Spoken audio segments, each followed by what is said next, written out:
ಈ ಈ ಕಾರ್ಯಕ್ರಮ ನಾನು ಮಾತಾಡಿದ ಮೇಲೆ ನಮ್ಮ ತಾಲೂಕು ಅಧ್ಯಕ್ಷರು ಮಾತಾಡ್ತಾರೆ.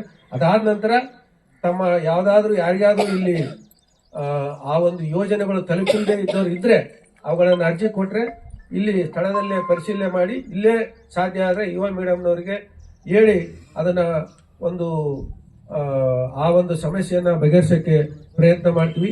ಈ ರೀತಿಯಾಗಿ ಬಹಳ ಮುಖ್ಯವಾಗಿ ಮಹಿಳೆಯರನ್ನ ಗುರಿಯಾಗಿಟ್ಕೊಂಡು ನಮ್ಮ ಸರ್ಕಾರ ಅಂದ್ರೆ ಅವರು ಆರ್ಥಿಕವಾಗಿ ಮನೆಯಲ್ಲಿ ನೆಮ್ಮದಿಯಾಗಿದ್ರೆ ಇಡೀ ಕುಟುಂಬ ನೆಮ್ಮದಿಯಿಂದ ಇರ್ತದೆ ಅಂತಕ್ಕಂಥ ಒಂದು ದೃಷ್ಟಿಯಿಂದ, ಅಂದ್ರೆ ದುಡ್ಡೆಲ್ಲ ಹೆಣ್ಮಕ್ಳಿಗೆ ಕೊಡ್ತೀವಂತ ಅಲ್ಲ ಅರ್ಥ ಇದ್ರದ್ದು. ಮನೆ ನಡೆಸ್ತಕ್ಕಂಥವ್ರು ಹೆಣ್ಮಕ್ಳು, ಮನೆಗೆ ಆ ಹೆಣ್ಮಕ್ಳು ನೆಮ್ಮದಿಯಿಂದ ಇದ್ರೆ ಇಡೀ ಕುಟುಂಬ, ಮನೆಗೆ ಬಂದಿರತಕ್ಕಂಥ ಯಜಮಾನಗೆ ಬಂದಂತ ಸಂದರ್ಭದಲ್ಲಿ ಸುಮ್ಮನೆ ಊಟ ಇಟ್ಟರೆ ಸಾಕು. ಯಾಕಂದ್ರೆ ಆ ಊಟ ಇಟ್ಟು ಹಿಂಗ್ ತಟ್ಟಿ ಹಿಂಗ್ ಅನ್ಕಂತ ನೀನು ಓದೇ ಕರೆಂಟ್ ಬಿಲ್ ವಾರ ಆಯ್ತು ಕಟ್ಟಿಲ್ಲ ನೋಡಿ ಬಂದಂತಂದೇಳಿ ಹಿಂಗ ಈ ಕಡೆಗೆ ಅನ್ನ ಇಟ್ಟು ಈ ಕಡೆ ಕರೆಂಟ್ ಬಿಲ್ ಹಾಕಿದ್ರೆ ಅಥವಾ ಇಟ್ಕೊಂಡು ಊಟ ಮಾಡ್ತಾನೆ. ಅದಕ್ಕಾಗಿ ನಾವು ಕರೆಂಟ್ ಬಿಲ್ ಕೊಟ್ವಿ, ಕರೆಂಟ್ ಬಿಲ್ ಫ್ರೀ ಕೊಟ್ಬಿಡೋಣ, ಯಜಮಾನ ನಿರ್ಮಳಾಗಿ ಊಟ ಮಾಡ್ಬೇಕು. ಯಾಕಂದ್ರೆ ಅಷ್ಟೇ ಕರೆಂಟ್ ಹೋಯ್ತು ಅನ್ಕ ಎಲ್ಲ 3 ದಿನ ಆಯ್ತು ನೋಡಿ, ಅದನ್ನ ಕಟ್ ಮಾಡಿ ನೀನು ಊರು ತಿರ್ಗಕ್ ನೀನು ಹೊಂಟಿ 3 ದಿನ ಆಯ್ತು ಕಟ್ ಮಾಡಿ ಊಟಕ್ಕೆ ಕತ್ಲಾಗ ಊಟ ಮಾಡೋದು ಹೆಂಗಂತ ಇಂತಂದು ಹಿಂಗ್ ಕೊಡ್ತಾರೆ. ಅವಾಗ ಅದು ಊಟ ಮಾಡೋದಿಲ್ಲ, ಅದ್ ನೀರ್ ಹಾಕೊಂಡು ತೊಳ್ಕೊಂಡು ಹೋಗ್ಬಿಡ್ತಾರೆ. ಅದಕ್ಕೆ ನಾವು ಇದು ಬರೀ ಹೆಣ್ಮಕ್ಳಿಗೆ ಅಂತ ಅಲ್ಲ, ಅದ್ರ ನೇರ ಪರಿಣಾಮ ಗಂಡ್ಮಕ್ಳಿಗೆ ಕೂಡ ಬರ್ತೈತೆ. ಆಮೇಲೆ ನಿಮ್ಮ ಹತ್ರ ದುಡ್ಡು ಇತ್ತಂದ್ರೆ ಆತನ ಬಂದ ತಕ್ಷಣ ಅಲ್ಲ ನಾನು ಕಾಯಿಗಡ್ಡೆ ತರಬೇಕಾಗಿತ್ತು, ನೀನು ಹೋಗಿ ಅಲ್ಲಿ ಗುಡಿ ಮುಂದೆ ಕುಂತ್ಕೊಂಡದ್ ಎಷ್ಟೊತ್ತಾಯ್ತು ಏನ್ ಕತೆ, ಇಲ್ಲೇ ಬಂದಿದ್ರು ಬಹಳ ಕಮ್ಮಿ ರೇಟಿಗೆ ಟೊಮೆಟೊ ಹಣ್ಣು ಊರಾಗ ಆತಗೋದು 20 ರೂಪಾಯಿ, ಇಲ್ಲಿ 10 ರೂಪಾಯಿ ಬಂದ್ರೆ ತಗೊಂಡ್ರೆ ಆತ 10 ರೂಪಾಯಿ ರೊಕ್ಕಲ್ಲ ಅಂದ್ರೆ ಆತ ಊಟ ಚಾ ಕೊಡಪ್ಪ ಈ ಮನೆ ಕಿರಿಕಿರಿ ಬೇಡ ಅಂತ ಮತ್ತೆ ಗುಡಿ ತಕ್ಕ ಹೋಗ್ಬಿಡ್ತದೆ. ಅದ್ ತಪ್ಸ್ಬೇಕಂತ ನಾವು 2,000 ನಿಮ್ ಕೈ ಕೊಟ್ಬಿಟ್ವಿ.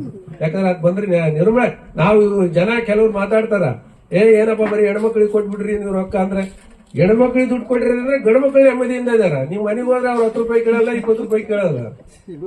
ಈ ರೀತಿಯಾಗಿ ಈ ಸ್ಕೀಮ್ ತಂದಿರೋದ್ರಿಂದ ಆಮೇಲೆ ನಿಮ್ಮ ಅಣ್ಣ ಬರ್ತಾನೆ ತವ್ರ ಮನೆಗೆ ಕರ್ಕೊಂಡು ಹೋಗಕ್ ಬಂದಾಗ ಏನಪ್ಪ ಏನ್ರಿ ನಾನು ಮತ್ತೆ ಹೋಗ್ಬೇಕು ಊರಿಗೆ ಅಂದ್ರೆ ಅಂತಕ್ಕಂಥ 1 ರೂಪಾಯಿ ನೋಡಿ ನಿಮ್ಮ ಅಣ್ಣ ಇದ್ರೆ ಕರ್ಕೊಂಡು ಹೋಗಂತ ಹೇಳಿ, ಇಲ್ಲಾಂದ್ರೆ ಇಲ್ಲ ಅಂತ. ಇವಾಗ ಹಂಗಿಲ್ಲ, ಅಣ್ಣ ಬಂದ್ರೆ ಹೋಗ್ಬಿಡಂಗಾರ ಅಂತ. ಯಾಕಂದ್ರೆ ಆಧಾರ್ ಕಾರ್ಡ್ ತಗೊಂಬೋದು, ಆರಾಮಾಗಿ ಹೋಗ್ಬೋದು. ಆಮೇಲೆ ಅದೇ ರೀತಿ ಯಾರೋ ಈಗ ಮೊದಲೆಲ್ಲ ಏನ್ ಮಾಡ್ತಿದ್ರು, ಬೆಂಗಳೂರಾಗ ದುಡಿಯಕ್ ಹೋಗ್ತಿದ್ರು ಮಕ್ಕಳು, ಅವ್ರಿಗೆ ರಜನೆ ಕೊಡೋದಲ್ಲ ನಿಮ್ಗೆ ಗೊತ್ತಿದ್ದಂಗೆ ಅಲ್ಲಿ. ಯಾಕಂದ್ರೆ ಕೂಲಿ ಮಾಡ್ಬೇಕು, ದುಡಿಬೇಕು ಅಂತ ಸಂದರ್ಭದಾಗ ಇಲ್ಲಿ ಸಣ್ಣ ಮನೆಯಲ್ಲಿ ಮುದಿಯರನ್ನ ಬಿಟ್ಟು ಹೋಗೋರು. ಇವ್ರು ಎಷ್ಟು ಫೋನ್ ಮಾಡಿದ್ರು ಅವ್ರು ಬರೋರಲ್ಲ, ಈಗ ಬರ್ತೀನಿ ಆಗ ಬರ್ತೀನಿ ಈಗ ಬರ್ತೀನಿ. ಇವಾಗ ಏನ್ ಮಾಡ್ತಾರ ಈ ಮುದಿಯರು, ತಾವೇ ಒಂದು ಬುತ್ತಿ ಕಟ್ಕೊಂಡು ಬಸ್ನಾಗ ಕೂತ್ಕೊಂಡ್ಬಿಡ್ತಾರ, ಆಧಾರ್ ಕಾರ್ಡ್ ತಗೊಂಡು ಅವ್ರ ಹತ್ರನೇ ಹೋಗ್ಬಿಡ್ತಾರೆ. ಅವ್ರನ್ನ ನೋಡ್ಕೊಂಡು ಎಲ್ಲ ಮಗನ್ ನೋಡಿ ಸಮಾಧಾನವಾಗಿ ಮತ್ತೆ ವಾಪಸ್ ಬರ್ತಾರೆ. ಯಾಕೆ ಹೇಳ್ತೀನಿ ಈ ಮಾತಂದ್ರೆ, ಮನೆಯಲ್ಲಿ ಹೆಣ್ಮಕ್ಳು ಖುಷಿಯಿಂದಿದ್ರು. ಯಾಕಂದ್ರೆ ತಾಯಿ ಅಂತ ಯಾಕೆ ಹೇಳ್ಯಾರಂದ್ರೆ, ತಾಯಿಯ ಒಂದು ಕರ್ತವ್ಯ ಏನಂತಂದ್ರೆ, ಮನೆಯ ಎಲ್ಲಾ ಸದಸ್ಯರು ಊಟ ಮಾಡಿದ ಮೇಲೆ ಆ ತಾಯಿ ಊಟ ಮಾಡ್ತಾಳೆ. ಅಂದ್ರೆ ತಾಯಿ ಊಟ ಮಾಡ್ಯಾಳಂದ್ರೆ ಮಕ್ಕಳೆಲ್ಲರೂ ಊಟ ಮಾಡಿದಾರೆ ಅಂತಾನೆ ಅರ್ಥ. ಅದರ ಅರ್ಥ ತಾಯಿ ಒಬ್ಬ ಮಗ ಉಪವಾಸ ಇರ್ಲಿಕ್ಕೆ ತಾಯಿ ಊಟ ಮಾಡೋದಿಲ್ಲ. ಅದ್ ನಾವು ಎಲ್ಲರಿಗೂ ಗೊತ್ತಿರ್ತಕ್ಕಂಥ ಸತ್ಯ. ಏನಮ್ಮ ನಿಂದು ಊಟ ಆಗೈತೆ ಏನಂದ್ರೆ ಮಗನಿಗೆ ಏನ್ ಹೇಳ್ತಾಳೆ, ನಾನು ಮಾಡ್ತೀನಿ, ನನ್ಗೆ ಇನ್ನೂ ಬೇರೆ ಐತಲ್ಲಿ, ಇಲ್ಲದ್ರು ಕೂಡ ನಾನು ಎಲ್ಲಿ ತೆಗೆದಿಟ್ಟಿನಿ, ನಾನು ಊಟ ಮಾಡ್ತೀನಿ, ಊಟ ಮಾಡೋದು. ಅದಕ್ಕಾಗಿ ನಮ್ಮ ಸರ್ಕಾರ ಮಹಿಳೆಯರಿಗೆ ಯಾಕೆ ಪ್ರಾಧಾನ್ಯತೆ ಕೊಟ್ಟಿದೆ ಅಂದ್ರೆ, ಮನೆಯಲ್ಲಿ ಹೆಣ್ಣುಮಕ್ಕಳು ನೆಮ್ಮದಿಯಿಂದ ಇದ್ರೆ ಇಡೀ ಕುಟುಂಬ ನೆಮ್ಮದಿ ಇರುತ್ತೆ, ಕುಟುಂಬ ನೆಮ್ಮದಿಯಿಂದ ಇದ್ರೆ ಇಡೀ ಊರು ನೆಮ್ಮದಿಯಿಂದ ಇರುತ್ತೆ, ಊರು ನೆಮ್ಮದಿಯಿಂದ ಇದ್ರೆ ಇಡೀ ರಾಜ್ಯ ನೆಮ್ಮದಿಯಿಂದ ಇರುತ್ತೆ, ರಾಜ್ಯ ನೆಮ್ಮದಿಯಿಂದ ಇದ್ರೆ ದೇಶ ನೆಮ್ಮದಿಯಿಂದ ಇರ್ತೈತೆ ಅಂತಕ್ಕಂಥ ಉದ್ದೇಶದಿಂದ ಇವಕ್ಕೆಲ್ಲ ಹೆಸರುಗಳು ಕೂಡ ನಿಮ್ಮವೇ ಇಟ್ಬಿಟ್ಟಿವಿ ನಾವು. ಗೃಹಲಕ್ಷ್ಮಿ ಅಂದ್ರೆ ಲಕ್ಷ್ಮಿ, ಗೃಹ ಜ್ಯೋತಿ ಅಂದ್ರೆ ಜ್ಯೋತಿ, ಶಕ್ತಿ ಅಂದ್ರೆ ನೀವೇ ಆದಿಶಕ್ತಿ. ಆಮೇಲೆ ನಿಧಿ, ಯುವ ನಿಧಿ ಅಂದ್ರೆ ಕೂಡ ನೀವೇ. ಇನ್ನೊಂದು ಯಾವ್ದು ಉಳ್ತಪ್ಪ, ಅನ್ನ ಭಾಗ್ಯ, ಭಾಗ್ಯ ಅಂದ್ರೆ ಕೂಡ ಅವರೇ. ಹಾಗಾಗಿ ಅನ್ನಪೂರ್ಣೇಶ್ವರಿ, ಭಾಗ್ಯ ಎಲ್ಲ ನಿಮ್ದು ಇಟ್ಟಿದ್ವಿ. ನಮ್ಗೇನಂದ್ರೆ ಮುಂದೆ ಆಶೀರ್ವಾದ ಮಾಡ್ತಕ್ಕಂಥ ಸಂದರ್ಭ ಬರ್ತದೆ ನಿಮ್ಗೆ. ನಮಗೆ ಅವಾಗ ನೀವು ನಿಮ್ಮ ಮನೆಯವ್ರಿಗೆ ಎಲ್ಲರಿಗೆ ಅಣ್ಣ ತಮ್ಮಂದರಿಗೆ ಗಂಡಂದ್ರಿಗೆ ಕಿವಿ ಹಿಂಡಿ ನಮ್ಗೇನ್ ಸಿದ್ದರಾಮಯ್ಯನವ್ರಿಗೆ ಗಣೇಶ್ ಅವ್ರಿಗೆ ಆಶೀರ್ವಾದ ಮಾಡ್ತಕ್ಕಂಥ ಸಂದರ್ಭದಲ್ಲಿ ನಮ್ಮನ್ನ ನೆನಪು ಮಾಡಿಕೊಳ್ರಿ. ನಾವು ಕೇಳೋದು ಇಷ್ಟೇ, 5 ವರ್ಷ ನಾವು ನಿಮ್ಮ ಸೇವಕರಾಗಿ ಕೆಲಸ ಮಾಡ್ತೀವಿ, ಆದ್ರೆ ನಿಮಗೆ ಒಂದು ಅವಕಾಶ ಬರ್ತತೆ, ಬಹಳ ದೊಡ್ಡ ಅವಕಾಶ ಬರ್ತದೆ ನಿಮ್ಗೆ. ಇದನ್ನ ನಿಮ್ಮ ಋಣ ನಾವು ತೀರಿಸ್ತಾ ಇದೀವಿ. ಈಗ ನೀವು ಒಂದ್ಸಲ ನಮ್ಗೆಲ್ಲ ಅವಕಾಶ ಕೊಟ್ಟು 136 ಸೀಟು ನಮಗೆ ಕೊಟ್ಟಿದ್ದಕ್ಕಾಗಿ ನಾವೆಲ್ಲ ನಿಮ್ಮ ಋಣದಲ್ಲಿ ಇದೀವಂತ ನಾವು ನಿಮ್ಗೆ ಕೆಲಸ ಮಾಡ್ತಾ ಇದೀವಿ. ಆದ್ರೆ ಮತ್ತೆ ನೀವು ಶಕ್ತಿ ನಮ್ಗೆ ಯಾವಾಗ 5 ವರ್ಷಕ್ಕೊಂದ್ಸಲ 5 ವರ್ಷ ಒಂದು ಕೀ ಕೊಟ್ಬಿಟ್ರೆ ಮತ್ತೆ 5 ವರ್ಷ ನಾವು ನಿಮ್ಗೆ ಕೆಲಸ ಮಾಡ್ತೀವಿ. ಅದಕ್ಕಾಗಿ ಅದು ಬಂದಾಗ ನಿಮ್ ಮನೆ ಯಜಮಾನ್ರು ಸ್ವಲ್ಪ ಕಂಟ್ರೋಲ್ ಆಗಿ ಇಟ್ಕೊಂಡು ತಂದೆ ತಾಯಿಗಳಿಗೆ ಹೇಳಿ, ನೀವು ಒಬ್ರು ಅಂತಲ್ಲ ಅವ್ರೆಲ್ಲರನ್ನ ಮಾಡಿದ್ರೆ, ಇದು ನಾನು ರಾಜಕಾರಣ ಮಾಡಕ್ ಹೇಳ್ತಾ ಇಲ್ಲ, ಏನಂದ್ರೆ ನಾವು ಮಾಡಿದೀವಿ ಅದಕ್ಕೆ ಕೂಲಿ ಕೇಳ್ತಾ ಇದೀವಿ. ಮತ್ತೊಮ್ಮೆ ಈ ಕ್ಷೇತ್ರದಿಂದ ಗಣೇಶ್ ಅವ್ರನ್ನ, ಈ ಜಿಲ್ಲೆಯಿಂದ ತುಕಾರಾಮ್ ಅವ್ರನ್ನ ಮತ್ತು ನಮ್ಮ 5 ಏನು MLAಗಳಿದಾರೆ ಅವ್ರನ್ನ ಗೆಲ್ಲಿಸಿ ಮತ್ತೊಮ್ಮೆ ಕಾಂಗ್ರೆಸ್ ಪಕ್ಷನ ಮುಂದಿನ ದಿನಗಳಲ್ಲಿ ಅಧಿಕಾರಕ್ಕೆ ತಂದ್ರೆ ಇದಕ್ಕಿಂತ ಹೆಚ್ಚೆಚ್ಚು ಕೆಲಸವನ್ನ ಮಾಡಕ್ಕೆ ನಮ್ಗೆ ಅವಕಾಶ ಆಗ್ತದೆ. ಯಾಕಂದ್ರೆ ಪ್ರಜಾಪ್ರಭುತ್ವ ವ್ಯವಸ್ಥೆಯಲ್ಲಿ ಮತದಾರನ ತೀರ್ಮಾನವೇ ಅಂತಿಮ. ನಾವು ಇಷ್ಟೆಲ್ಲ ಮಾಡಿ ಇವತ್ತು ಒಂದು ಎಲ್ಲ ಹೋಗಿದಾದ್ಮೇಲೆ ಅದನ್ನ ನಿಮ್ಮಟ ನೀವು ಮಾಡಿದ್ರೆ ಅವ್ರು ಏನ್ ಹೇಳ್ತಾರ, ಜನಕ್ಕೆ ಇಷ್ಟಿಲ್ಲ, ಸುಮ್ಮನೆ ಬೇಕಂತ ಕೊಡ್ತಾರೆ, ಯಾರಿಗ್ ಬೇಕಿತ್ತಪ್ಪ ದುಡ್ಡು, ಸುಮ್ಮನೆ ಬ್ಯಾಡ ಅಂದಂಗೆಲ್ಲ ಕೊಟ್ರು ನೋಡಿ. ನಾವು ಅವತ್ತೇ ಹೇಳಿದ್ವಿ ಹಾಕ್ಬೇಡ ಅಂತ ಹೇಳಿದ್ವಿ, ಹಾಕಿದ್ರು ನೋಡಪ್ಪ, ಹೆಣ್ಮಕ್ಳು ಅನ್ಕೊಂಡು ಹಾಕಿದ್ರು. ಇನ್ನೊಂದ್ಸಲ ನಾವು ಜಿಲ್ಲೆ ಮಟ್ಟದಲ್ಲಿ ಜಿಲ್ಲಾ ಸಮಿತಿಗಳನ್ನು ಮಾಡಿದೀವಿ, ತಾಲೂಕು ಮಟ್ಟದಲ್ಲಿ ತಾಲೂಕಾ ಸಮಿತಿಗಳನ್ನು ಮಾಡಿದೀವಿ. ಈಗಾಗಲೇ ತಿಳಿಸಿರ್ತಕ್ಕಂಥ ರೀತಿಯಲ್ಲಿ 98-99% ವರೆಗೂ ನಾವು ಸಾಧನೆಗಳನ್ನ ಮಾಡಿದೀವಿ. ಅಂದ್ರೆ ಅಷ್ಟು ಜನಕ್ಕೆ ಎಷ್ಟು 100 ಜನ ಅರ್ಜಿ ಹಾಕಿದ್ರೆ 99 ಜನಕ್ಕೆ ನಾವು ಈ ಒಂದು ಗೃಹ ಜ್ಯೋತಿ ಆಗಿರ್ಬೋದು, ಇನ್ನಿತರ 5 ಗ್ಯಾರಂಟಿಗಳನ್ನ ತಲುಪಿಸ್ತಕ್ಕಂಥ ಕೆಲಸ ನಮ್ಮ ರಾಜ್ಯ ಸರ್ಕಾರದ ಪರವಾಗಿ ಎಲ್ಲ ಅಧಿಕಾರಿಗಳು, ನಾವು ಮತ್ತು ನೀವೆಲ್ಲರೂ ಕೂಡ ಸೇರಿ ಮಾಡಿದೀವಿ. ಆದ್ರೆ ಒಂದು ವಿಶೇಷವಾಗಿರ್ತಕ್ಕಂಥ ಅಭಿಯಾನ, ಗ್ಯಾರಂಟಿಯ ನಡೆ ಗ್ರಾಮ ಪಂಚಾಯಿತಿಯ ಕಡೆ ಅಂತಂದೇಳಿ ಇದು ಬ್ಯಾನರ್ ಇವತ್ತು ಬರ್ಸಕ್ಕಾಗಿಲ್ಲ. ಅದೇ ತರನ ಈ ಪ್ರೋಗ್ರಾಮ್ ವಿಶೇಷವಾಗಿರ್ತಕ್ಕಂಥ ಪ್ರೋಗ್ರಾಮ್ ಏನಂದ್ರೆ ಗ್ಯಾರಂಟಿಗಳ ನಡೆ ಗ್ರಾಮ ಪಂಚಾಯಿತಿಗಳ ಕಡೆ. ಅಂದ್ರೆ ಈ ಒಂದು ಕಾರ್ಯಕ್ರಮದಿಂದ ಈ ಒಂದು ಏನು 5 ಸ್ಕೀಮ್ಗಳು ಏನಿದಾವೆ, ಗೃಹಲಕ್ಷ್ಮಿ, ಗೃಹ ಜ್ಯೋತಿ, ಅನ್ನಭಾಗ್ಯ, ಯುವ ನಿಧಿ ಮತ್ತು ಶಕ್ತಿ ಯೋಜನೆಗಳು, ಇವುಗಳಿಂದ ಯಾರು ಕೂಡ ಅರ್ಹ ಫಲಾನುಭವಿಗಳು ವಂಚಿತರಾಗಬಾರದು ಅಂತಕ್ಕಂಥ ಉದ್ದೇಶದಿಂದ ಈ ಒಂದು ಜನರು ಬಳ್ಳಾರಿಗೆ ಬರಬೇಕು ಅಥವಾ ತಾಲೂಕು ಹೆಡ್ ಕ್ವಾರ್ಟರ್ಗೆ ಬರಬೇಕು ಅಂತ ಏನಿಲ್ಲ. ನಾವೇ ನಿಮ್ಮ ಗ್ರಾಮದ ಕಡೆಗೆ ಅಂದ್ರೆ ಗ್ರಾಮ ಪಂಚಾಯತಿ ಕಡೆಗೆ ಬಂದಾಗ ಏನಾದ್ರೂ ಆ ಊರಲ್ಲಿ 1, 2, 10, 20 ಉಳಿದಿದ್ರೆ, ತಾಂತ್ರಿಕ ದೋಷದಿಂದ ಆಗಿದ್ರೆ ಅವುಗಳನ್ನ ಸರಿ ಮಾಡ್ತಕ್ಕಂಥ ಕೆಲಸ ನೀವು ಮಾಡ್ಬೇಕಂತ ಹೇಳಿ ಇವತ್ತು ರಾಜ್ಯ ಸರ್ಕಾರ ನಮಗೆ ಕೆಲಸವನ್ನ ಕೊಟ್ಟಿದೆ. ಆ ರಾಜ್ಯ ಸರ್ಕಾರದ ಇಚ್ಛೆಯಂತೆ ಅದೇ ರೀತಿಯಾಗಿ ಬಹಳ ಮುಖ್ಯವಾಗಿ ನಮ್ಮ ಕ್ಷೇತ್ರದ ಶಾಸಕರಾಗಿರ್ತಕ್ಕಂಥ ಗಣೇಶ್ ಅಣ್ಣವರು, ನೀವು ಜಿಲ್ಲೆಯಲ್ಲಿ ಏನ್ ಮಾಡ್ತಾರೋ ಗೊತ್ತಿಲ್ಲ, ನಮ್ಮ ಕಂಪ್ಲಿ ಕ್ಷೇತ್ರದಲ್ಲಿ ಒಬ್ಬ ಅರ್ಹ ಫಲಾನುಭವಿ ನಮಗೆ ಬಂದಿಲ್ಲ ಅಂತಕ್ಕಂಥ ರೀತಿಯಲ್ಲಿ ನೀವು ಕೆಲಸ ಮಾಡ್ಬೇಕಂತೇಳಿ ನನಗೆ, ತಾಲೂಕಾ ಅಧ್ಯಕ್ಷರಿಗೆ, ಜಿಲ್ಲಾ ಸಮಿತಿ ಸದಸ್ಯರಿಗೆ ಮತ್ತು ತಾಲೂಕಾ ಸಮಿತಿ ಸದಸ್ಯರಿಗೆ ಎಲ್ಲರಿಗೆ ಕಟ್ಟುನಿಟ್ಟಾಗಿ ಅವರು ನಮಗೆ ಆದೇಶವನ್ನು ಮಾಡಿದ್ದಾರೆ. ನೀವು ಪ್ರತಿ ಗ್ರಾಮ ಪಂಚಾಯತಿಗೆ ಹೋಗಬೇಕು, ಅಲ್ಲಿ ಯಾರಾದರೂ ಫಲಾನುಭವಿಗಳು ನಮಗೆ ಬಂದಿಲ್ಲ ಅಂತಂದು ಹೇಳಿ ಅವರು ಶಾಸಕರು ಬಂದಾಗ ಕಂಪ್ಲೇಂಟ್ ಮಾಡಿದ್ರೆ ಅವತ್ತು ನಾವು ನಿಮ್ಮನ್ನು ಹೊಣೆಗಾರರು ಮಾಡ್ತೀವಿ ಅಂತಂದು ಹೇಳಿ ನಮಗೆ ಬಹಳ ಕಟ್ಟುನಿಟ್ಟಾಗಿ ಹೇಳಿದ್ದಾರೆ. ಯಾಕೆ ಹೇಳಿದ್ದಾರೆ ಅಂತಂದ್ರೆ, ನಾನು ಜಿಲ್ಲಾ ಅಧ್ಯಕ್ಷನಾಗಿದ್ರು ಕೂಡ ಈ ಕಂಪ್ನಿ ವ್ಯಾಪ್ತಿಗೆ ಬರ್ತಕ್ಕಂಥ ಪಟ್ಟಣೇಶ್ವರ ಗ್ರಾಮದವರು, ಅಂದ್ರೆ ಇದೇ ತಾಲೂಕು ಇದೇ ಕಂಪ್ಲಿ ಕ್ಷೇತ್ರದಲ್ಲಿ ಬರ್ತಕ್ಕಂಥವನಾಗಿರೋದ್ರಿಂದ ನೀನು ಜಿಲ್ಲೆಯಲ್ಲಿ ಎಷ್ಟು ಕೆಲಸ ಮಾಡಿದ್ರು ಕೂಡ ಮೊದಲು ನಮ್ಮ ಈ ಕಂಪ್ಲಿ ಕ್ಷೇತ್ರಕ್ಕೆ ಕೆಲಸ ಮಾಡ್ಬೇಕಂತ ಹೇಳಿ ನನಗೆ ಪ್ರಾರಂಭದಲ್ಲಿ ಹೇಳಿದ್ರು. ಅದಕ್ಕಾಗಿ ಇವತ್ತು ನಾನು ಬಹಳ ಸಂತೋಷದಿಂದ ಹೇಳ್ತೀನಿ, ಈ ಕುರುಗೋಡು ತಾಲೂಕು 99% ಹೆಚ್ಚು ಪರ್ಸೆಂಟೇಜು ನಾವು ಸಾಧನೆ ಮಾಡಿದೀವಿ. ಯಾರೇ ನಮಗೆ ಗಮನಕ್ಕೆ ಸುಮ್ಮನೆ ವಾಟ್ಸ್ಆಪ್ನಲ್ಲಿ ನಮಗೆ ಬಂದಿಲ್ಲ ಅಂತಂದು ಹೇಳಿ ಅವ್ರ ಅರ್ಜಿ ಹಾಕಿದ್ರೆ ಸಾಕು, ಅದನ್ನ ಪರಿಶೀಲನೆ ಮಾಡಿ ಮಾಡ್ತಕ್ಕಂಥ ಕೆಲಸವನ್ನ ನಾವು ಮಾಡ್ತಾ ಇದೀವಿ. ಮತ್ತು ಅದೇ ರೀತಿಯಾಗಿ ನಮ್ಮ ಶಾಸಕರಾಗಿರ್ತಕ್ಕಂಥ ಗಣೇಶ್ ಸರ್ ಎಲ್ಲ ಅಧಿಕಾರಿಗಳಿಗೆ ಇನ್ಸ್ಟ್ರಕ್ಷನ್ಸ್ ಕೊಟ್ಟಿದ್ದಾರೆ. ನಮ್ಮ ಗ್ಯಾರಂಟಿ ಅಧ್ಯಕ್ಷರು, ತಾಲೂಕಾ ಅಧ್ಯಕ್ಷರಾಗಿರ್ಬೋದು, ಜಿಲ್ಲಾಧ್ಯಕ್ಷರಾಗಿರ್ಬೋದು, ಮೆಂಬರ್ಗಳಾಗಿರ್ಬೋದು, ಇವ್ರು ಯಾರಾದರೂ ಫೋನ್ ಮಾಡಿದ್ರೆ ಆ ಜನರ ಅಹವಾಲನ್ನು ನಿಮ್ಮ ಹತ್ರ ತಂದಾಗ ಬಹಳ ಬೇಗನೆ ಅವರ ಕೆಲಸವನ್ನು ಮಾಡಿಕೊಟ್ಟು ಇಡೀ ಜಿಲ್ಲೆಯಲ್ಲಿ ಪ್ರಪ್ರಥಮವಾಗಿ ನಮ್ಮ ಕಂಪ್ಲಿ ಕ್ಷೇತ್ರ 100ಕ್ಕೆ 100 ಸಾಧನೆ ಮಾಡತಕ್ಕಂತ ತಾಲೂಕು ಆಗ್ಬೇಕಂತ ಹೇಳಿ ಅವ್ರು ಹೇಳಿರೋದ್ರಿಂದ ನಾವು ಇವತ್ತು ಕುರುಗೋಡು ತಾಲೂಕಿನಲ್ಲಿ ಪ್ರಥಮವಾಗಿ ಈ ನಿಮ್ಮ ಸೋಮಸಮುದ್ರ ಗ್ರಾಮದ ಮೂಲಕ ಈ ಗ್ಯಾರಂಟಿಯ ನಡೆ ಗ್ರಾಮ ಪಂಚಾಯಿತಿ ಕಡೆ ಅಂತಕ್ಕಂಥ ಒಂದು ಕಾರ್ಯಕ್ರಮವನ್ನ ನಾವು ಇವತ್ತು ಪ್ರಾರಂಭ ಮಾಡಿದೀವಿ. ಇಲ್ಲಿ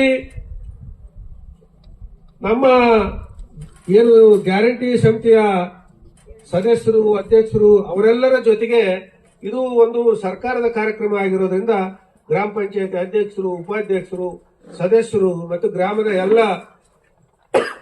ಮುಖಂಡರು ಕೂಡ ಜಮನಾಥ ಬಾಪ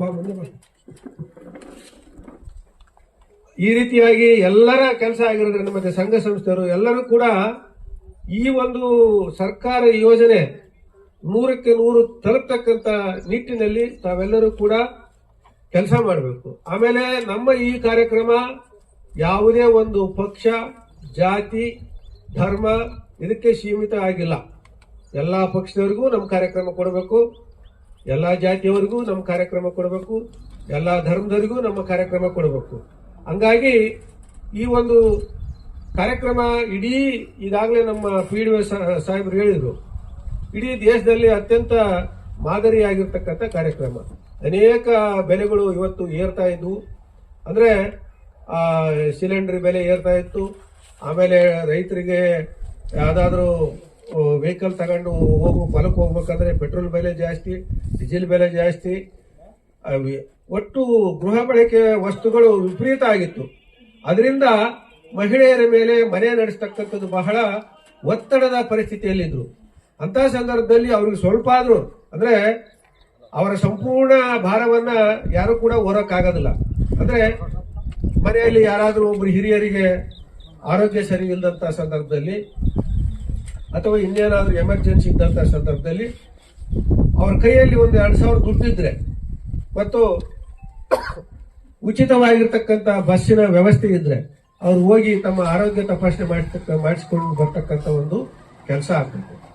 ಅದೇ ರೀತಿಯಾಗಿ ಅವ್ರು ಏನಾದ್ರೂ ಬಹಳ ದಿವಸಗಳಿಂದ ತಮ್ಮ ತವರು ಮನೆಗಳಿಗೆ ಹೋಗ್ಬೇಕು ಅಥವಾ ಸಣ್ಣ ಕೆಲವರು ಗಂಡನ ಮನೆಗೆ ಹೋಗೋದು, ಈ ರೀತಿ ಇದ್ದಾಗ ಅಥವಾ ಇನ್ನ ಏನಾದ್ರೂ ಸಂತೆ ಮಾಡ್ಕೊಂಬರಕ್ಕೆ ಬೇರೆ ಊರಿಗೆ ಹೋಗ್ಬೇಕು, ಸಣ್ಣ ಪುಟ್ಟ ಕೆಲಸಗಳಿದ್ದಾಗ ಅವ್ರಿಗೆ ಯಾವುದೇ ರೀತಿಯ ಆರ್ಥಿಕ ಹೊರೆ ಬೀಳಬಾರ್ದು ಅಂತಂದು ಹೇಳಿ ಇವತ್ತು ಸ್ತ್ರೀ ಸಬಲೀಕರಣ ಅಂತಂದ್ರೆ ಮೊದಲನೇದಾಗಿ ಹೆಣ್ಮಕ್ಳಿಗೆ ಮನೆ ಜವಾಬ್ದಾರಿ ನಡೆಸ್ತಕ್ಕಂತ ಒಂದು ಜವಾಬ್ದಾರಿ ಇರೋದ್ರಿಂದ ಅವ್ರ ಕೈಯಲ್ಲಿ ದುಡ್ಡಿದ್ರೆ ಸಣ್ಣ ಪುಟ್ಟ ಖರ್ಚುಗಳಿಗೆ ಮನೆ ಯಜಮಾನನನ್ನ ಕೇಳದೆ ಅವರೇ ಮ್ಯಾನೇಜ್ ಮಾಡೋದ್ರಿಂದ ಆ ಮನೆ ಯಜಮಾನನಿಗೂ ಖುಷಿ ಆಗ್ತತೆ ಮತ್ತು ಮನೆ ಯಜಮಾನಿಗೂ ಕೂಡ ಖುಷಿ ಆಗ್ತತೆ ಎಂಬ ದೃಷ್ಟಿಯಿಂದ ಪ್ರತಿ ಮನೆ ಯಜಮಾನಿಗೆ 2,000 ಕೊಡ್ತಕ್ಕಂಥ ಕಾರ್ಯಕ್ರಮವನ್ನ ಕಳೆದ 2 ವರ್ಷಗಳ ಹಿಂದೆ ನಮ್ಮ ಸಿದ್ದರಾಮಯ್ಯನವರು ಮತ್ತು DK ಶಿವಕುಮಾರ್ ನೇತೃತ್ವದ ಸರ್ಕಾರ ಜಾರಿಗೆ ತಂದು ಇವತ್ತು ಅಭೂತಪೂರ್ವವಾಗಿರ್ತಕ್ಕಂಥ ಯಶಸ್ಸನ್ನ ಈ ಒಂದು ಕಾರ್ಯಕ್ರಮ ಕಾಣ್ತಾ ಇದೆ. ಯಾಕಂದ್ರೆ ಇವತ್ತು ಜನ ಇಲ್ಲಿ ಕಡಿಮೆ ಇದೆ. ಯಾಕಂದ್ರೆ ಯಾವ್ದಾದ್ರು ಒಂದು ಸ್ಕೀಮು ಸರಿ ಜನಕ್ಕೆ ಮುಟ್ಟಿಲ್ಲ ಅಂದ್ರೆ ಹೇಳಿದ್ರೆ ಸಾಕು, ಬರ್ತಾರೆಂಬ ಸುದ್ದಿ ಗೊತ್ತಾದ್ರೆ ಎಲ್ಲರೂ ಬಂದ್ಬಿಡ್ತಾರೆ, ನನಗೆ ಬಂದಿಲ್ಲ ಅಂತ. ಒಂದು ಇದು ಹೆಂಗೆ ಅಂತಂದ್ರೆ ಒಂದು ಆಸ್ಪತ್ರೆಯಲ್ಲಿ ಒಂದು ಊರಲ್ಲಿ ಆಸ್ಪತ್ರೆ ಎಲ್ಲ ಚೆನ್ನಾಗಿದ್ದು ಜನ ಆಸ್ಪತ್ರೆಗೆ ಬಂದಿಲ್ಲ ಅಂದ್ರೆ ಆ ಊರಲ್ಲಿ ಜನ ಆರೋಗ್ಯವಾಗಿದ್ದಾರೆ ಅಂತ ಅರ್ಥ. ಇವತ್ತು ನಾವು ಗೃಹಲಕ್ಷ್ಮಿ ಬರ್ತಾ ಇದೀವಿ ಅಂತ ಹೇಳಿ ಟಾಮ್ ಹಾಕಿದ್ದಾರೆ, ನಾವೆಲ್ಲರೂ ಕಾರ್ಯಕ್ರಮ ಮಾಡ್ತಾ ಇದೀವಿ ಅಂತಂದು ಹೇಳಿದ್ರು ಕೂಡ ಅವ್ರವ್ರ ಕೆಲಸಕ್ಕೆ ಜನ ಹೋಗಿದ್ದಾರೆ ಅಂದ್ರೆ ಇದು ಸಂಪೂರ್ಣವಾಗಿ 99% ಯಶಸ್ವಿಯಾಗಿದೆ ಅಂತಕ್ಕಂಥ ಒಂದು ಸೂಚನೆಯನ್ನ ಇದು ಕೊಡ್ತಾ ಇದೆ. ಜನ ಇಲ್ಲ ಅಂದ್ರೆ ನಾವೇನು ದುಃಖ ಪಡೋಂಥದ್ದಿಲ್ಲ. ಯಾಕಂದ್ರೆ ಎಲ್ಲ ಸರಿಗಿದ್ದಾಗ ಯಾರು ಬರೋದಿಲ್ಲ. ಏನಾದ್ರೂ ತೊಂದರೆ ಇದ್ರೆ ಎಲ್ಲರೂ ಬರ್ತಾರೆ. ನೀವು ಉದಾಹರಣೆ ನೋಡ್ರಿ, ನೀವು ದಿನ ಕರೆಕ್ಟ್ ಆಗಿ ಊರಿಗೆ ನೀರ್ ಬಿಟ್ಕೊತಿರ್ರಿ, ಗ್ರಾಮ ಪಂಚಾಯತ್ ಹತ್ರ ಯಾರು ಬರೋದಿಲ್ಲ. ಒಂದ್ 2 ದಿವಸ ನೀರ್ ಬಂದ್ ಮಾಡ್ರಿ, ಎಲ್ಲರೂ ಬರ್ತಾರೆ. KEB ಆಫೀಸ್ಗೆ ಅಷ್ಟೇ ಕರೆಕ್ಟ್ ಆಗಿ 24 ಅವರ್ಸ್ ಅಥವಾ ಎಷ್ಟು ಬೇಕೋ ಅಷ್ಟು ಕರೆಂಟ್ ಕೊಟ್ಟಿದ್ರೆ KEB ಹತ್ರ ಯಾರು ಬರೋದಿಲ್ಲ. ಏನಾದ್ರೂ ಕರೆಂಟ್ ಸಮಸ್ಯೆ ಆದ್ರೆ ಊರ್ ಟ್ರಾನ್ಸ್ಫಾರ್ಮರ್ ಸುಟ್ರೆ ಒಂದು ವಾರ ನೀರಿಲ್ಲದ್ರೆ ಎಲ್ಲರೂ ಅಲ್ಲಿ ಇರ್ತಾರೆ. ಅದ್ರ ಅರ್ಥ ಇವತ್ತು ಇಲ್ಲಿ ಜನ ಕಡಿಮೆ ಇದಾರೆ ಅಂದ್ರೆ ನಮ್ಗೇನು ಬಾಧೆ ಇಲ್ಲ. ಯಾಕಂದ್ರೆ ಜನ ಕಡಿಮೆ ಇದಾರೆ ಅಂದ್ರೆ ಅದರ ಅರ್ಥ ಈ ಯೋಜನೆಗಳು ಯಶಸ್ವಿಯಾಗಿ ಜಾರಿಗೆ ಬಂದಿದ್ದಾವೆ ಅಂತ ಹೇಳಿ ನಾವು ಅರ್ಥ ಮಾಡ್ಕೊಳ್ಬೇಕು. ಆದ್ರೂ ಕೂಡ ನಮಗೆ ಗೊತ್ತಿದೆ 99% ಸಾಧನೆ ಆಗಿದೆ. ಬಹಳಷ್ಟು ಕಡಿಮೆ ಫಲಾನುಭವಿಗಳಿಗೆ ಎಲ್ಲೋ ಒಂದು ಊರಿಗೆ 1, 2 ಅಥವಾ 4-5 ಜನರಿಗೆ ಮಾತ್ರ ಬಂದಿಲ್ಲ. ಆದ್ರೂ ಕೂಡ ಅವರು ತಮ್ಮ ದಿನವನ್ನ ವ್ಯರ್ಥ ಮಾಡಿಕೊಂಡು ಬಳ್ಳಾರಿ ಅಥವಾ ಕುರುಗೋಡಿಗೆ ಹೋಗೋದು ಬೇಡ, ನಾವೇ ಅವ್ರ ಹತ್ರ ಹೋಗೋಣ, ಅವರ ಅನುಭವಗಳನ್ನ ತಿಳ್ಕೊಳ್ಳೋಣ, ಅವ್ರಿಗೇನು ಸಮಸ್ಯೆ ಆಗಿದೆ ಅಂತಕ್ಕಂಥ ಒಂದು ಕೆಲಸವನ್ನ ಮಾಡೋಣ ಅಂತಕ್ಕಂಥ ಒಂದು ಉದ್ದೇಶದಿಂದ ಈ ಒಂದು ನಮ್ಮ ಗ್ಯಾರಂಟಿಯ ನಡೆ ಗ್ರಾಮ ಪಂಚಾಯತಿ ಕಡೆ ಅಂತಕ್ಕಂಥ ಒಂದು ಮಹತ್ತರವಾಗಿರ್ತಕ್ಕಂಥ ಒಂದು ಕಾರ್ಯಕ್ರಮಕ್ಕಿಂತ ಹೆಚ್ಚಿಗೆ ಯೂನಿಟ್ ಬಳಸ್ತಕ್ಕಂಥವ್ರು ಬಹುತೇಕ ಜನರು ಇದರಲ್ಲಿ ಭಾಗವಹಿಸ್ತಾರೆ.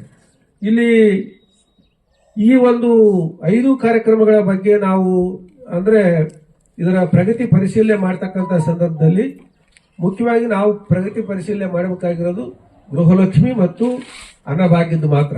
ಯಾಕಂದ್ರೆ ನೀವು ಶಕ್ತಿ ಯೋಜನೆಯಲ್ಲಿ ಬಸ್ಸಿನಲ್ಲಿ ಆಧಾರ್ ಕಾರ್ಡ್ ತಗೊಂಡು ಹೋದವ್ರನ್ನ ಯಾರನ್ನೂ ಕೂಡ ಇವತ್ತಿನವರೆಗೆ ಯಾರನ್ನು ಕೆಳಗಿಳಿಸಿಲ್ಲ. ಹಂಗಾಗಿ ಅದರ ಬಗ್ಗೆ ಏನು ಪರಿಶೀಲನೆ ಮಾಡೋ ಅವಶ್ಯಕತೆ ಇಲ್ಲ. 100ಕ್ಕೆ 100 ಅದು ಸಫಲ ಆಗಿದೆ. ಏನಮ್ಮ ಯಾರಾದರೂ ಬಸ್ನಾಗ ಹೋದಲ್ಲಿ ಆಧಾರ್ ಕಾರ್ಡ್ ತೋರಿಸಿದ್ರು ಕೂಡ ಕೆಳಗಿಳಿಸಿದ್ರ ನಿಮ್ಮನ್ನ? ಇಲ್ಲ. ಇದು 100ಕ್ಕೆ 100 ಶಕ್ತಿ ಯೋಜನೆ ಒಂದು ಯಶಸ್ವಿ ಆಗಿದೆ. ಅದೇ ರೀತಿಯಾಗಿ ಗೃಹಜ್ಯೋತಿ ಕೂಡ ಗೃಹಜ್ಯೋತಿ ಎಷ್ಟು ಜನ ಅರ್ಹ ಫಲಾನುಭವಿಗಳು ಅರ್ಜಿ ಹಾಕಿದಾರೋ ಅವರೆಲ್ಲರಿಗೂ ಕೂಡ ಈ ಒಂದು ಗೃಹಜ್ಯೋತಿ ಏನು ಇದೈತೆ ಅದು ಎಲ್ಲರಿಗೆ ತಲುಪಿದೆ. ಅದೇ ರೀತಿ ಯುವನಿಧಿ ಕೂಡ ಎಲ್ಲರಿಗೆ ತಲುಪ್ತಾ ಇದೆ. ಇನ್ನು ಏನಾದರೂ ಸಣ್ಣ ಪುಟ್ಟ ವ್ಯತ್ಯಾಸ ಇದ್ರೆ, ತಾಂತ್ರಿಕ ದೋಷ ಇದ್ರೆ, ರೇಷನ್ ಕಾರ್ಡ್ ನಲ್ಲಿ ಹೆಸರು ಮಿಸ್ಟೇಕ್ ಆಗಿದ್ರೆ ಅಥವಾ ಆ ಮನೆ ಯಜಮಾನಿ ತೀರ್ಕೊಂಡು ಹೋಗಿದ್ರೆ ಆ ಸೊಸೆಗೆ ಟ್ರಾನ್ಸ್ಫರ್ ಮಾಡ್ತಕ್ಕಂಥ ಅಥವಾ ಇನ್ನೊಬ್ರು ಯಾರಾದ್ರೂ ಅವ್ರ ಮನೆಯಲ್ಲಿ ಹಿರಿಯರು ಅವ್ರು ಬಿಟ್ಟು ತೀರ್ಕೊಂಡು ಹೋದವರು ಬಿಟ್ಟು ಇನ್ನೊಬ್ರು ಇದ್ರೆ ಅವರಿಗೆ ಟ್ರಾನ್ಸ್ಫರ್ ಮಾಡ್ತಕ್ಕಂಥ ವಿಷಯಗಳಲ್ಲಿ ಮತ್ತು ಕೆಲವರು ಬ್ಯಾಂಕ್ ನಲ್ಲಿ ಕರೆಕ್ಟ್ ಆಗಿ ಆಧಾರ್ ಕಾರ್ಡ್ ಕೊಟ್ಟಿಲ್ಲದೆ ಇರೋರು ಅಥವಾ ಲಿಂಕ್ ಆಧಾರ್ ಕಾರ್ಡ್ ಲಿಂಕ್ ನ ಬ್ಯಾಂಕ್ ಅಕೌಂಟ್ NPC ಮಾಡಿಸದೇ ಇರೋರು, ಈ ತರ ಇರ್ತಕ್ಕಂಥ ತಾಂತ್ರಿಕ ಕಾರಣಗಳಿಂದ ಕೆಲವು ಗೃಹಲಕ್ಷ್ಮಿ ಅಥವಾ